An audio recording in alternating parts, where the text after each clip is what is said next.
再来看苗栗南庄有一个卖地卖咖啡的业者，伊涉嫌占国有地来错手趁钱，警方是用无人机取得证据，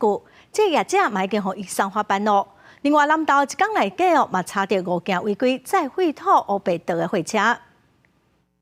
建藏的森林内底有一地拢无去，无人机空翕影相翕到受创的山林，这些拢正做证据。保质总队进前接到农业部chứng主，苗栗县南庄乡有一个所在放大规模错手啊，因为收骗票，警方使用科技设备协助搜证。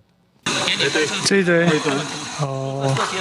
看得到就是3。警方表示，伫南庄经营地庄和咖啡馆的姓周嫌犯，甲边仔的国有地占做家己的地园，国测135站山马、柳杉、油桐等等做林的树种转卖，市价差不多12万外，偷占国有地大约1100平方公尺。专案照涉犯森林法、窃盗、窃占和水土保持法等罪嫌，移送苗栗地检署侦办，相当会判判7年有期徒刑，并可罚金2000万。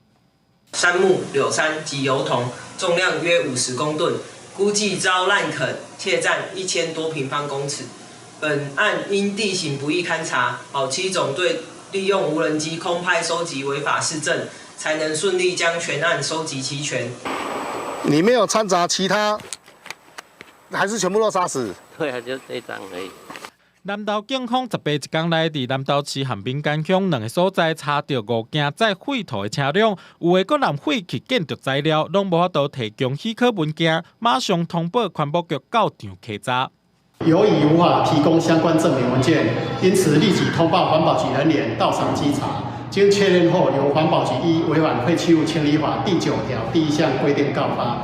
警方怀疑细整、细扬、细带、细热4个货车驾驶准备把废土倒伫咧无人去的山区，加载互人查落来。其中细整的司机各互人查到2解，全部拢照违反废弃物清理法移送南投地检署侦办。记者综合报道。